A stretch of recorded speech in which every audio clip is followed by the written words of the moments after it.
நம்மளோட last linear regression வீடியோல நம்ம ஒரு used car price data set எடுத்துட்டு அதிலிருந்து எப்படி ஒரு காரோட செல்லிங் பிரைஸ் வந்து ப்ரெடிக்ட் பண்றது அப்படின்னு சொல்லி பார்த்தோம். இப்போ வந்து நம்ம நம்ம ப்ரெடிக்ட் பண்ண வேண்டிய வேல்யூ ஒரு ஆக்சுவல் ப்ரைஸா இல்லாம ஒரு எஸ் ஆர் நோ ஆன்சரா இருந்தா என்ன பண்றது? ஃபார் எக்ஸாம்பிள் இந்த டிரான்சாக்ஷன் வந்து நார்மல் டிரான்சாக்ஷனா, ஃப்ராட்லண்ட் டிரான்சாக்ஷனா, இந்த ஒரு ஸ்டூடெண்ட் வந்து இந்த எக்ஸாம்ல பாஸ் ஆவாங்களா மாட்டாங்களா, இந்த டியூமர் வந்து பினைனா மேலிக்னண்டா, ஒரு அப்ளிகன்ட்டுக்கு வந்து இந்த ஜாப் வந்து கிடைக்குமா கிடைக்காதா? ஸோ இந்த மாதிரியான எஸ் ஆர் நோ கொஸ்டின்ஸ்க்கு வந்து எப்படி ஆன்சர் இது பண்றது அப்படிங்கிறத வந்து இந்த வீடியோல நம்ம பார்க்கலாம். ஸோ இதுக்கு வந்து நம்ம லாஜிஸ்டிக் ரிக்ரெஷனுங்கிற ஒரு அல்காரிதம் வந்து யூஸ் பண்ண போறோம். இதோட ஈக்குவேஷனே பார்த்தீங்கன்னா லீனியர் ரிக்ரெஷன் ஈக்குவேஷன்ல இருந்தா இந்த லாஜிஸ்டிக் ரிக்ரெஷனோட ஈக்குவேஷன் வந்து நம்ம டிரைவ் பண்ணோம். ஸோ இதுக்கு பார்த்தீங்கன்னா odds, log odds, sigmoid function அப்படிங்கிற கான்செப்ட்ஸ் வந்து நம்ம இந்த லாஜிஸ்டிக் ரிக்ரெஷன் ஈக்குவேஷன் டிரைவ் பண்றதுக்கு வந்து நம்ம தேவை. ஸோ அது எப்படி டிரைவ் பண்றது அப்படிங்கிறத இந்த வீடியோல பார்க்கலாம். லாஜிஸ்டிக் ரிக்ரெஷன்ல நம்மளுக்கு வந்து நிறைய மேத்தமெட்டிக்கல் கான்செப்ட்ஸ் இருக்கிறதுனால நம்ம இந்த சீரீஸை வந்து 3 பார்ட்ஸா பிரிக்க போறோம். ஃபர்ஸ்ட் பார்ட்ல வந்து இந்த லாஜிஸ்டிக் ரிக்ரெஷன் ஈக்குவேஷன் வந்து எப்படி டிரைவ் ஆச்சு அப்படின்னு செக் பண்ணலாம். செகண்ட் பார்ட்ல பார்த்தீங்கன்னா அந்த லாஜிஸ்டிக் ரிக்ரெஷன் வந்து எப்படி அந்த டேட்டாக்கு தகுந்த மாதிரி கரெக்டாக செட் ஆகுது அப்படின்னு சொல்லி பார்த்துட்டு அந்த லாஜிஸ்டிக் ரிக்ரெஷனோட பெர்ஃபார்மன்ஸ் மெஷர்ஸ் எல்லாம் என்ன அப்படிங்கிறத நம்ம செக் பண்ணலாம். தேர்ட் வீடியோவில் ஒரு ரியல் வேர்ல்ட் டேட்டா செட் எடுத்து இந்த லாஜிஸ்டிக் ரிக்ரெஷனை இந்த அல்காரிதமை ட்ரெயின் பண்ணி எப்படி வந்து வேல்யூவை ப்ரெடிக்ட் பண்ணுறது அப்படிங்கிறத பார்க்கலாம். ஸோ இந்த வீடியோக்குள்ளே நம்ம இப்போ போகலாம். இதுதான் நம்ம எடுத்திருக்க சாம்பிள் டேட்டா செட். இதில் பார்த்தீங்கன்னா ஒரு ஸ்டூடெண்ட்ஸ் எவ்வளோ ஹவர்ஸ் படித்தாங்க, அவங்க வந்து அந்த எக்ஸாமில் பாஸ் ஆனாங்களா இல்லையா அப்படிங்கிறதான டேட்டா செட் இது. இதில் பார்த்தீங்கன்னா ஹவர் ஸ்டடிடுங்கிறது ஒரு இன்புட் வேரியபிள். இதுதான் இந்த அல்காரிதமோட இன்புட் வேரியபிள். இதை வந்து இண்டிபெண்டன்ட் வேரியபிள்னு சொல்லுவோம். இந்த பாஸ் ஆர் ஃபெயிலுங்கிறது தான் நம்ம இந்த அல்காரிதம் மூலமாக ப்ரெடிக்ட் பண்ண வேண்டிய வேரியபிள். இதை வந்து டிபெண்டன்ட் வேரியபிள்னு சொல்லுவோம். நம்ம ஏற்கனவே பார்த்த மாதிரி நம்ம லாஜிஸ்டிக் ரிக்ரெஷனோட ஈக்குவேஷனை வந்து லீனியர் ரிக்ரெஷன்ல தான் டிரைவ் பண்ண போகிறோம். ஸோ அதனால உங்களுக்கு லீனியர் ரிக்ரெஷன் பற்றி ஒரு ஐடியா வேணும் அப்படின்னா நீங்கள் இதுக்கு முன்னாடி இருந்த என்னோட பழைய வீடியோவில் இருக்க ஃபர்ஸ்ட் 5 மினிட்ஸ் மட்டும் பார்த்துட்டு வாங்க. ஸோ அதில் வந்து அந்த லீனியர் ரிக்ரெஷன் வந்து எப்படி டிரைவ் பண்ணுறது அப்படின்னு சொல்லி நம்ம எக்ஸ்பிளைன் பண்ணியிருக்கோம். நம்ம இந்த டேட்டா செட்டை வந்து இந்த மாதிரி ஒரு கிராஃப்ல வந்து பிளாட் பண்ணியிருக்கோம். இதில் பார்த்தீங்க அப்படின்னா எக்ஸ் ஆக்சிஸ் வந்து ஹவர் ஸ்டடிடு, ஒய் ஆக்சிஸ் வந்து அந்த பாஸ் ஆஃப் ஃபெயிலாங்கிற டீட்டெயில். ஸோ இதில் பார்த்தீங்கன்னா 2 விதமான வேல்யூ தான் இருக்குது. ஓகேங்களா? ஸோ 0, 1. ஸோ 0னா வந்து ஃபெயிலு, ஒய்னா பாஸ். ஸோ நம்மளோட அல்காரிதமே வந்து இந்த 0 ஆர் 1ங்கிறத வந்து நம்ம கண்டுபிடிக்கணும்.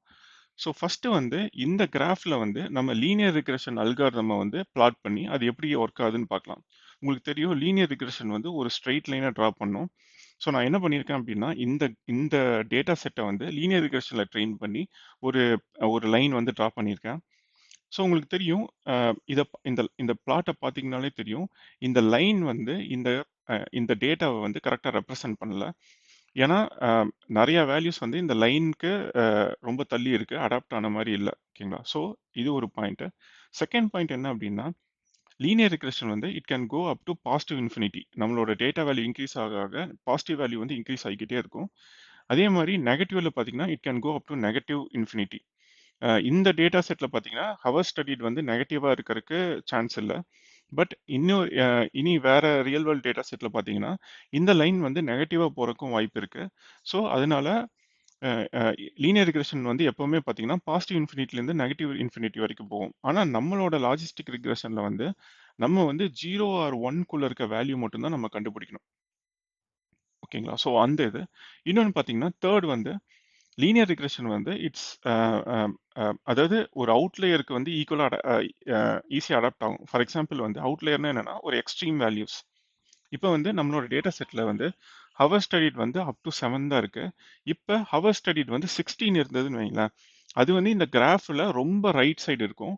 அப்போ வந்து இந்த லைனே வந்து ரொம்ப ரைட்டாக ஷிஃப்ட் ஆகிக்கும். அப்போ என்ன ஆகும் அப்படின்னா அப் டு 7 ஹவர்ஸ் வரைக்குமே இந்த ஸ்டூடெண்ட் வந்து ஃபெயில் அப்படிங்கிறது வந்து ஃபியூச்சரில் வந்து தப்பாக ப்ரெடிக்ட் பண்ணுறக்கும் சான்ஸ் இருக்கு இந்த மாடல். ஸோ நம்மளோட ஸ்ட்ரெயிட் லைன் வந்து நம்மளோட டேட்டா செட்டுக்கு ஒர்க் ஆகுதுன்னு பார்த்துட்டோம். ஸோ நம்ம ட்ரா பண்ண வேண்டிய லைன் வந்து இந்த மாதிரியான ஒரு எஸ் ஷேப்டு லைன். ஓகேங்களா? ஸோ இந்த லைன் பார்த்தீங்கன்னா தெரியும் நம்மளோட டேட்டா செட்டோட ஈக்குவலாக இதை அலைன் ஆகி போகிற மாதிரி இருக்கு. நம்ம என்ன பண்ணலாம் அப்படின்னா இந்த இப்போ 0லேருந்து 1 வரைக்கும் இதான் வேல்யூஸு. ஸோ இந்த லைன் வந்து எப்போ 50% கிராஸ் ஆகுதோ 50%ங்கிறது நம்மளா ஒரு அரைவ் பண்ண ஒரு த்ரெஷோல்டு. ஓகேங்களா? ஸோ இந்த லைன் வந்து 50% கிராஸ் ஆச்சு அப்படின்னா அந்த ஸ்டூடெண்ட் வந்து ஃபெயில் பாஸ் அப்படின்னு வச்சுக்கலாம். அது கம்மியாக இருந்ததுன்னா அவங்க வந்து ஃபெயில்னு வச்சுக்கலாம். ஸோ நம்ம 50%ன்னு வைக்கலாம், 70%ன்னு வைக்கலாம். அது எல்லாமே வந்து நம்மளோட சாய்ஸ் தான். ஓகேங்களா? ஸோ இந்த லைனுக்கு வந்து இதுதான் ஈக்குவேஷன். ஸோ இதுதான் லாஜிஸ்டிக் ரிக்ரெஷனோட ஈக்குவேஷன். இதுல பார்த்தீங்க அப்படின்னா, நம்ம ப்ராபபிலிட்டி தான் கண்டுபிடிக்க போறோம். 0லேருந்து 1க்குள்ள இருக்க வேல்யூ தான் கண்டுபிடிக்க போறோம். ஸோ இது equal to 1 divided by 1 plus e to the power of minus m x plus b. இது ஈங்கிறது வந்து யூலஸ் நம்பர்னு சொல்லுவோம். அது என்ன அப்படிங்கிறத நம்ம நெக்ஸ்ட் ஸ்லைட்ல பார்ப்போம். எம்எக்ஸ் பிளஸ் பினா என்னன்னா, இதுதான் லீனியர் ரிக்ரெஷனோட ஈக்குவேஷன் எம்எக்ஸ் பிளஸ் பிங்கிறது. இதை பத்தி நம்ம லீனியர் ரிக்ரெஷன் வீடியோல என்னென்னு எக்ஸ்பிளைன் பண்ணியிருப்போம். நீங்க அதை செக் பண்ணி பாருங்க. ஸோ இதுல வந்து எம்ங்கிறது என்ன அப்படின்னு உங்களுக்கு தெரியும், ஸ்லோப். ஓகேங்களா? ஸோ ஒரு பாயிண்ட்லேருந்து இன்னொரு பாயிண்ட் வரைக்கும் எக்ஸ் எவ்வளோ இன்க்ரீஸ் ஆகுது, அதே டைம் ஒய் எவ்வளோ இன்க்ரீஸ் ஆகுது, அதோட இதுதான் வந்து எம் ஸ்லோப்னு சொல்லுவோம். எக்ஸ் வந்து நம்மளோட இன்புட் வேரியபிள் ஹவர் ஸ்டடிடு. பிங்கிறது வந்து பயஸ். இந்த லைன் வந்து இந்த பர்டிகுலர் பாயிண்ட்ல வந்து எங்க கிராஸ் ஆகுது, ஒய் ஆக்சிஸ்ல எங்க கிராஸ் ஆகுது அப்படிங்கறத வந்து பி பயஸ்ன்னு சொல்லுவோம். ஓகேங்களா? ஸோ இந்த எம்எக்ஸ் பிளஸ் பிங்கிற லீனியர் ஈக்குவேஷன்ல இருந்து எப்படி இந்த ஈக்குவேஷன் ஃபார்ம் ஆச்சு அப்படிங்கிறது தான் இந்த மொத்த வீடியோவில் நம்ம பார்க்க போறோம். ஸோ இது எப்படி ஃபார்ம் ஆச்சு அப்படின்னா, இந்த பர்டிகுலர் ஈக்குவேஷன் மூலமா தான். ஓகேங்களா? இது m x plus b right side இருக்கிறது லீனியர் ரிக்ரெஷனோட ஈக்குவேஷன். ஈக்குவல்ஸ் என்ன பண்றோம் அப்படின்னா log of p divided by 1 minus p. ஓகேங்களா? இதுல p divided by 1 minus p அப்படிங்கிறது என்னன்னா ஆர்ட்ஸ்ன்னு சொல்லுவோம். இந்த லாக் ஆஃப் இதை வந்து லாக் ஆர்ட்ஸ்ன்னு சொல்லுவோம். ஓகேங்களா? ஸோ இந்த ஆர்ட்ஸ்னா என்ன, லாக் ஆர்ட்ஸ்னா என்ன, அந்த இந்த லாக் ஆர்ட்ஸை வந்து இந்த எம்எக்ஸ் பிளஸ் பி கூட எப்படி ஈக்குவேட் பண்றாங்க அப்படிங்கிறத வந்து நம்ம அப்கமிங் ஸ்லைட்ஸ்ல பார்ப்போம். நம்ம லாஜிஸ்டிக் ரிக்ரெஷன் பார்க்கறதுக்கு முன்னாடி ஒரு 3 பேசிக்கான மேத்தமெட்டிக்கல் கான்செப்ட் பார்த்துருவோம். அதில் ஃபர்ஸ்ட் ஒன் பார்த்தீங்கன்னா யூலஸ் நம்பர். யூலஸ் நம்பருங்கிறது என்ன அப்படின்னா, அது ஒரு special number like pi. Pi வந்து பார்த்தீங்கன்னா 3.14 அப்படிங்கிற ஒரு கான்ஸ்டன்ட் தான் பை. அதே மாதிரி யூலஸ் நம்பர்னு பார்த்தீங்கன்னா 2.718ங்கிற கான்ஸ்டன்ட் தான். இதுக்கு எதுக்கு யூஸ் பண்ணுவாங்க அப்படின்னா, கண்டினியூஸாக சேஞ்ச் ஆகிட்டு இருக்க கால்குலேஷனுக்கு யூஸ் பண்ணுவாங்க. For example compound interest calculation. So இது பார்த்தீங்க அப்படின்னா இதுதான் காம்பவுண்ட் இன்ட்ரெஸ்ட்டோட ஃபார்முலா. ஃபார் எக்ஸாம்பிள் நீங்க ஒரு சிம்பிளிசிட்டிக்காக நீங்க வந்து ஒன் ரூபி இன்வெஸ்ட் பண்றீங்க. உங்க அந்த இன்ட்ரெஸ்ட் வந்து 100%ன்னு வச்சுக்கோங்களேன். இப்போ இயர்லி வந்து அந்த இன்ட்ரெஸ்ட்டை வந்து கால்குலேட் பண்ணாங்க அப்படின்னா 1 இயர் முடிச்சதுக்கு அப்புறம் உங்களுக்கு வந்து 2 ரூபீஸ் கிடைக்கும். இதே ஹாஃப் இயர்லியா அதாவது அந்த 100% ஹாஃப் இயர்லியா ரெண்டா ஸ்பிட் பண்ணி கால்குலேட் பண்ணாங்க அப்படின்னா உங்களுக்கு அந்த இயர் முடிஞ்சதுக்கு அப்புறம் 2.25 கிடைக்கும். ஸோ நீங்க இந்த டேபிள்ல பார்த்தீங்கன்னாலே தெரியும். உங்களோட டேர்ம் கம்மியாக கம்மியாக ஃபார் எக்ஸாம்பிள் மந்த்லியா 12 டைம்ஸ் ஸ்ப்ளிட் பண்ணும்போது அந்த இன்ட்ரெஸ்ட்டை உங்களுக்கு 2.613 கிடைக்கும். ஸோ டேர்ம் கம்மியாக கம்மியாக உங்களோட இன்ட்ரெஸ்ட் வந்து ஸ்லைட்டா ஃபர்ஸ்ட் கொஞ்சம் மேஜரா இன்க்ரீஸ் ஆகும். அதுக்கப்புறம் கொஞ்சம் கொஞ்சமா ஸ்லைட்டா இன்க்ரீஸ் ஆகி இது வந்து இந்த 2.718ங்கிற வேல்யூல வந்து அது ஸ்டாக்னட் ஆகும். ஓகேங்களா? இந்த 2.718ங்கிற வேல்யூ தான் யூலஸ் நம்பர். ஸோ இந்த நம்பர் கான்ஸ்டன்டா வச்சுட்டு ரொம்ப சேஞ்ச் ஆகுற கால்குலேஷன் வந்து இதுல வந்து நம்ம இந்த யூலஸ் நம்பரை வந்து யூஸ் பண்ணுவாங்க. செகண்ட் ஒன் பார்த்தீங்கன்னா எக்ஸ்பனண்ட். எக்ஸ்பனண்ட்னா உங்க எல்லாத்துக்கும் தெரிஞ்சிருக்கும். இப்போ for example 10 to the power 1 வந்து 10, 10 டு த பவர் 2 வந்து 100. இந்த 1, 2 அப்படிங்கிறது தான் வந்து எக்ஸ்பனண்ட். ஓகேங்களா? ஸோ தேர்ட் வந்து லாகரிதம். லாகரிதம் என்னன்னா it's opposite to exponent. For example வந்து லாக் ஆஃப் 100 த பேஸ் 10 அப்படின்னா என்ன அப்படின்னா, இந்த 10 எவ்வளோ எந்த நம்பரால பவர் பண்ணா இந்த 100 வரும் அப்படிங்கிறது தான் வந்து லாகரிதம். ஸோ இந்த 10 வந்து 2ஆல பவர் பண்ணா 100 வரும். So log of 100 to the base 10 வந்து 2. ஓகேங்களா? ஸோ இப்போ 10 டு த கியூப்னா என்னன்னா உங்களுக்கு தெரியும். 10 இன்டூ 10 இன்டூ 10 ஈக்குவல் டு 1000. ஓகேங்களா? இப்போ லாக் ஆஃப் 1000னா என்னன்னா 10 வந்து எதால பவர் பண்ணா 1000 வரும் அப்படிங்கிறது தான். ஸோ லாக் ஆஃப் 1000 வந்து 3. ஓகேங்களா? ஓகே. நம்ம இப்ப பேசிக் கான்செப்ட்ஸ் எல்லாம் பார்த்துட்டோம். நம்ம அடுத்து வந்து இந்த ஈக்குவேஷன்ல இருக்க லெஃப்ட் சைடுல இருக்க ஆர்ட்ஸையும் லாக் ஆர்ட்ஸையும் பார்ப்போம். ஓகேங்களா?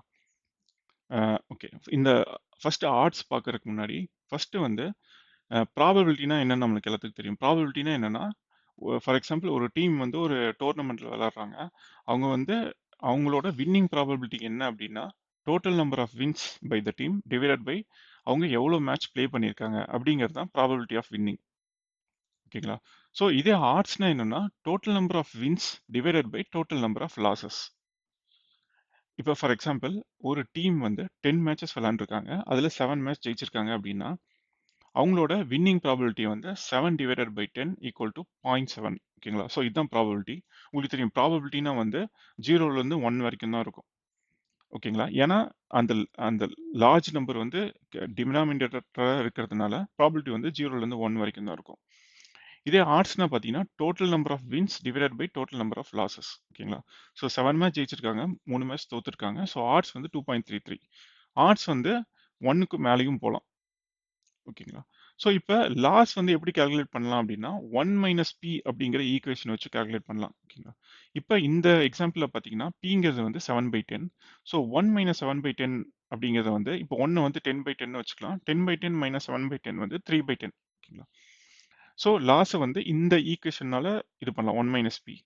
ஸோ ஆர்ட்ஸ் எப்படி பண்ணலாம் அப்படின்னா ஆர்ட்ஸ் வந்து உங்களுக்கு தெரியும் number of wins by number of losses. அதை வந்து இந்த ஈக்குவேஷன் வச்சு பண்ணலாம். Probability divided by 1 minus probability. ஓகேங்களா? ஸோ இதை டிவைட் ப்ராபபிலிட்டி நம்ம ஏற்கனவே பார்த்துருக்கோம் 7/10 டிவைடட் பை 1 மைனஸ் ப்ராபபிலிட்டி நம்ம இங்கே பார்த்துருக்கோம் 3/10. ஓகேங்களா? ஸோ இது எல்லாமே வச்சு பார்த்தீங்கன்னா 2.33 நம்மளோட ஆர்ட்ஸ் வேல்யூ நம்ம ஈக்குவேட் பண்ணிட்டோம். ஸோ ஏன் இந்த ஈக்குவேஷனில் பண்ணுறோம் அப்படின்னா நம்மளோட லாஜிஸ்டிக் ரிக்ரேஷனில் நம்ம ப்ராபபிலிட்டி தான் கண்டுபிடிக்கணும். ஓகேங்களா? ஸோ அதுக்கு வந்து இந்த இந்த ஈக்குவேஷன் நம்ம எடுத்துக்கிறோம். ஆர்ட்ஸுங்கிற ஈக்குவேஷனை வந்து நம்ம எடுத்துக்கிறோம். இப்போ நம்ம ஆர்ட்ஸோட ஈக்குவேஷன் பார்த்தோம். நம்ம வந்து ஆர்ட்ஸ் வந்து அது எப்படி கால்குலேட் பண்ணுவாங்க? ஸோ அதோட ரேஞ்ச் எது வரைக்கும் போகும்? அப்படிங்கிறத இந்த ஸ்லைடில் பார்ப்போம். நெக்ஸ்ட் ஸ்லைடில் வந்து லாக் ஆர்ட்ஸ் எந்த ரேஞ்ச் வரைக்கும் போகும் அப்படின்னு பார்ப்போம். ஓகேங்களா? இப்போ ஆர்ட்ஸ் இதுதான் ஆர்ட்ஸோட ஃபார்முலா. இப்போ ஃபார் எக்ஸாம்பிள் ஒரு டீம் வந்து 8 கேம் ஜெயிச்சிருக்காங்க. அதில் வந்து 3 கேம் வின் பண்ணியிருக்காங்க, 5 கேம் தோத்துருக்காங்க. ஓகேங்களா? ஸோ அவங்களே இன்னொரு டோர்னமெண்ட்டில் பார்த்தீங்கன்னா 11 கேம் விளாண்டு 3 கேம் வின் பண்ணியிருக்காங்க, 8 கேம் தோத்துருக்காங்க. ஸோ இதில் பார்த்தீங்கன்னா வின் கம்மியாக இருக்கு, லாஸ் அதிகமாக இருக்கு. ஓகேங்களா? ஸோ இதோட ஃப்ராக்ஷன் பார்த்தீங்கன்னா ஆர்ட்ஸில் பார்த்தீங்க அப்படின்னா number of wins divided by number of losses. ஓகேங்களா? ஸோ இதை ஃப்ராக்ஷன் பண்ணோம் அப்படின்னா இதுதான் நம்மளோட லாசிங் ஆர்ட்ஸ். ஓகேங்களா? லாசிங் ஆர்ட்ஸ் பார்த்தீங்க அப்படின்னா 0.6லேருந்து இருக்கு 0.003 வரைக்கும் போகுது. ஓகேங்களா? இது இது இப்போ ஃபார் எக்ஸாம்பிள் டோட்டல் கேம்ஸ் 10,000 விளாண்டு 10,003 விளாண்டு அவங்க 10,000 கேமில் தோத்துருந்தாலும் 3/10,000 பார்த்தீங்கன்னா 0.003 போகும். ஓகேங்களா? ஸோ இந்த வேல்யூ பார்த்தீங்கன்னா தெரியும். இந்த வேல்யூ வந்து லாசிங் ஆர்ட்ஸ் எப்பவுமே வந்து 1லேருந்து ஆரம்பிக்கும். அது 0 பார்த்து போய்க்கிட்டே இருக்கும். ஆனால் 0க்கு கம்மியாக போகாது. ஓகேங்களா? ஸோ லாசிங் ஆர்ட்ஸ் எப்பவுமே 1லேருந்து 0 வரைக்கும் தான் இருக்கும். ஓகேங்களா? இதே வின்னிங் ஆர்ட்ஸ் எடுத்துக்கலாம். ஃபார் எக்ஸாம்பிள் அந்த டீம் வந்து அஹ், அதிக கேம்ல ஜெயிச்சிருக்காங்க, கம்மியான மேட்ச்ல தோத்துருக்காங்க. ஃபார் எக்ஸாம்பிள் இந்த டேட்டாவோட அப்படியே இன்வெர்ஸ் ஆகுது. இப்போ இதான் அந்த ஃபேக்ஷன். ஸோ இதோட வின்னிங் ஆர்ட்ஸ் பார்த்தீங்க அப்படின்னா இது 1லேருந்து ஆரம்பிக்கும், இது இன்ஃபினிட்டி பார்த்து போய்க்கிட்டே இருக்கும். ஃபார் எக்ஸாம்பிள் இப்போ நம்பர் ஆஃப் வின்ஸ் வந்து 10,000 வைங்களேன், இது வந்து 3,333க்கு போகும். ஓகேங்களா? ஸோ எவ்வளோ கேம் அவங்க அதிகமாக விளையாண்டு அதிகமாக ஜெயிக்கிறாங்களோ அதுபடி வின்னிங் ஆர்ட்ஸ் வந்து இன்க்ரீஸ் ஆகிக்கிட்டே இருக்கும். ஓகேங்களா? இப்போ இந்த இந்த நம்பர்ல நம்ம இந்த கிராஃப்ல நம்ம பிளாட் பண்ணோம் அப்படின்னா லாசிங் ஆர்ட்ஸ் வந்து இந்த 0லேருந்து 1 வரைக்கும் கம்ப்ரஸ் ஆகிக்கும். ஓகேங்களா? ஆனால் வின்னிங் ஆர்ட்ஸ் வந்து இந்த 1லேருந்து இன்ஃபினிட்டி வரைக்கும் போயிட்டே இருக்கும். ஸோ அதுதான் இந்த கிராஃப்லையும் நம்ம பார்க்குறோம். 0லேருந்து 1 வரைக்கும் லாசிங் ஆர்ட்ஸ், அதுக்கப்புறம் மொத்தமாக வின்னிங் ஆர்ட்ஸ். ஓகேங்களா? ஸோ இதான் அந்த ரேஞ்சு. 0லேருந்து இன்ஃபினிட்டி தான் அதோட ரேஞ்சு. ஸோ இந்த இந்த ஆர்ட்ஸை பார்த்தீங்க அப்படின்னா இது ஒரு சிமெட்ரி கிடையாது. ஏன்னா அந்த லாசிங் ஆர்ட்ஸ் வந்து ஒரு சின்ன டேட்டா பாயிண்ட்குள்ள சுருங்கிடுது. ஆனால் வின்னிங் ஆர்ட்ஸ் வந்து அது ஒரு பெரிய ஒரு ரேஞ்சில் நம்மளுக்கு இருக்கு. ஓகேங்களா? ஸோ நம்ம எப்போவுமே ஒரு ஈக்குவேஷனில் ஒரு ஒரு மாடலை இது பண்ணும்போது சிமெட்ரிக்கலாக இருக்கணும். ஓகேங்களா? நம்பர் ஆஃப் ஐட்டம்ஸ் வந்து சிமெட்ரிக்கலாக இருக்கணும். இப்போ இதில் பார்த்தீங்க அப்படின்னா லாசிங் ஆர்ட்ஸ் வந்து ரொம்ப சுருங்கியும் வின்னிங் ஆர்ட்ஸ் வந்து ரொம்ப அதிகமாகவும் இருக்கு. ஸோ அதுக்காக என்ன பண்ணுறோம் அப்படின்னா ஆர்ட்ஸை வந்து லாக் எடுத்துக்கிறோம். லாக் ஆர்ட்ஸ் அப்படின்னு சொல்லுவோம். ஸோ அதே டேட்டா செட்டை வச்சு நம்ம வந்து லாக் ஆர்ட்ஸ் எப்படி கால்குலேட் ஆகுதுன்னு பார்க்கலாம். ஓகேங்களா? ஸோ இது பார்த்தீங்கன்னா இது வந்து வின்னை விட லாஸ் ஆன கேம் வந்து அதிகம். ஸோ இதோட லாக் எடுத்தோம் அப்படின்னா லாக் ஆஃப் ஃப்ராக்ஷன் எடுத்தோம் அப்படின்னா இதுதான் லாசிங் ஆர்ட்ஸ். ஸோ இது பார்த்தீங்கன்னா இது 0லேருந்து ஆரம்பிச்சு நெகட்டிவ் இன்ஃபினிட்டி வரைக்கும் போகுது. ஸோ எவ்வளோ அதிகமாக விளையாண்டு அதிகமாக தோக்குறாங்களோ இந்த லாசிங் ஆர்ட்ஸும் நெகட்டிவ் இன்ஃபினிட்டி வரைக்கும் போய்க்கிட்டே இருக்கும். ஓகேங்களா? இதே வின்னிங் ஆர்ட்ஸ் பார்த்தீங்க அப்படின்னா 0லேருந்து ஆரம்பிச்சு பாசிட்டிவ் இன்ஃபினிட்டி வரைக்கும் போய்க்கிட்டே இருக்கும். ஓகேங்களா? ஸோ இதில் பார்த்தீங்க அப்படின்னா உங்களுக்கு ஒரு சிமெட்ரிக்கல் தெரியலாம். ஃபார் எக்ஸாம்பிள் இதுதான் வந்து அந்த நடுவில் இருக்க பாயிண்ட் அப்படின்னா இதுக்கப்புறம் வின்னிங் ஆர்ட்ஸும் வந்து பாசிட்டிவ் இன்ஃபினிட்டி போகும், அந்த நெகட்டிவ் நம்பரும் வந்து நெகட்டிவ் இன்ஃபினிட்டி வரைக்கும் போகும். ஸோ இதுல வந்து ஒரு சிமெட்ரிக்கல் இருக்கிறதுக்கும் இருக்கிறத பார்க்கலாம். போத் ஃபெயில் அண்ட் பாஸ், ஓகேங்களா? போத் லாஸ் அண்ட் வின்ல வந்து ஒரு சிமெட்ரி இருக்கிறத பார்க்கலாம். ஸோ அதனால நம்ம லாஜிஸ்டிக் ரிக்ரெஷன் கால்குலேஷன் இந்த லாக் ஆர்ட்ஸை வந்து நம்ம யூஸ் பண்ண போறோம். நம்ம இப்போ ஆர்ட்ஸ் பார்த்துட்டோம், லாக் ஆர்ட்ஸ் பார்த்துட்டோம். இதுக்கப்புறம் இந்த லாக் ஆர்ட்ஸை வந்து எப்படி நம்ம லீனியர் ரிக்ரெஷன் ஈக்குவேஷன் கூட ஈக்குவேட் பண்ணி எப்படி நம்மளோட லாஜிஸ்டிக் ரிக்ரெஷனோட அவுட்புட் வேரியபிளான ப்ராபபிலிட்டியை வந்து கண்டுபிடிக்கிறது அப்படிங்கிறத பார்ப்போம். ஓகேங்களா? ஸோ இப்போ இந்த ஈக்குவேஷனை இந்த லீனியர் ரிக்ரெஷன் கூட ஈக்குவேட் பண்றாங்க. ஸோ இப்போ பார்த்தீங்க அப்படின்னா, இப்போ இதை லாக் வந்து நம்ம இங்கே ரிமூவ் பண்ண போறோம். ஏன்னா நம்ம கண்டுபிடிக்க வேண்டியது இந்த பி தான். ஸோ இங்கே இங்கே லாகை ரிமூவ் பண்ணால் உங்களுக்கு தெரியும் லாகோட ஆப்போசிட் வந்து எக்ஸ்பனன்ட் நம்ம பார்த்தோம். ஸோ அதனால இங்கே லாகை ரிமூவ் பண்ணிட்டு இந்த எம்எக்ஸ் பிளஸ் பியை வந்து யூலஸ் நம்பரோட எக்ஸ்பனண்டா நம்ம வந்து இது போட்டுக்கலாம். ஓகேங்களா? ஸோ இதுக்கப்புறம் என்னன்னா இந்த பி இந்த ஒன் மைனஸ் பியை வந்து இந்த பக்கம் மூவ் பண்ணிக்கிறோம், ரைட் சைடு மூவ் பண்ணிக்கிறோம். அதுக்கப்புறம் பார்த்தீங்க அப்படின்னா இந்த இந்த நம்பரை வந்து ஒன் கூடயும் பி கூடயும் மல்டிப்ளை பண்ணிக்கிறோம் தனித்தனியா. ஓகேங்களா? மல்டிப்ளை பண்ணிட்டு இதெல்லாம் சிம்பிள் ஆன நார்மல் ஈக்குவேஷன் தான். ஸோ இந்த இதை வந்து இந்த ரைட் சைடு இருக்கிறத வந்து லெஃப்ட் சைடு கொண்டு வந்துக்கிறோம்.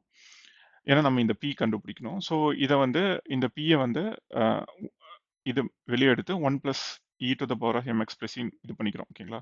ஸோ இப்போ நம்ம பி கண்டுபிடிக்கிறதுனால இந்த இந்த இதை டினாமினேட்டர்ல கொண்டு வந்துக்கலாம். ஓகேங்களா? ஸோ இதை பார்த்தீங்கன்னா பி ஈக்குவல் டு கொண்டு வந்துக்கிறோம். ஸோ இதை வந்து எப்படின்னா, ஸோ மேலேயும் கீழேயும் வந்து E to the power M X plus பியால டிவைட் பண்ணோம் அப்படின்னா, ஸோ நம்மளுக்கு வந்து இந்த ஈக்குவேஷன் கிடைக்கும். ஓகேங்களா? P to the P equals one divided by one divided by E to the power of MX plus P plus one. ஓகேங்களா?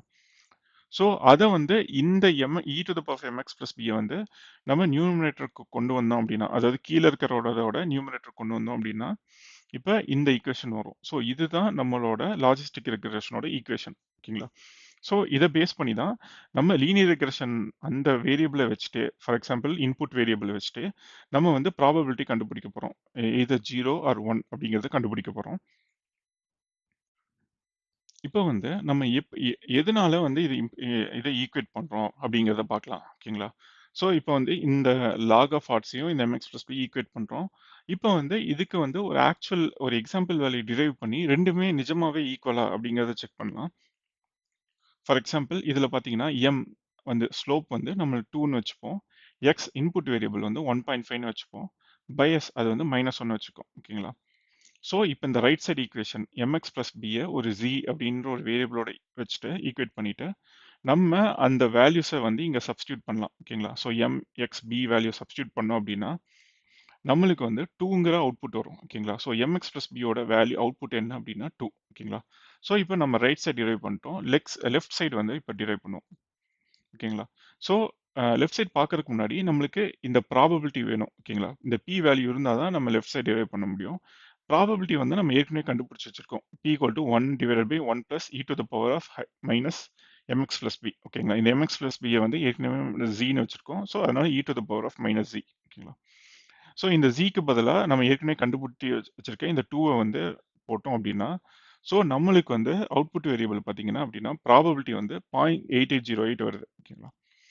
ஸோ இந்த 0.8808 வந்து இந்த ப்ராபபிலிட்டியில் வந்து நம்ம இது பண்ணோம் அப்படின்னா, இப்போ p divide by one minus பியை வந்து இந்த பிக்கு பதிலாக இந்த 0.8808 வந்து நம்ம இது பண்ணோம் அப்படின்னா நம்மளுக்கு வந்து 7.39 வரும். ஸோ 7.39 வந்து நம்ம லாக் எடுத்தோம் அப்படின்னா நம்மளோட வேல்யூ வந்து அவுட்புட் வேல்யூ 2. ஓகேங்களா?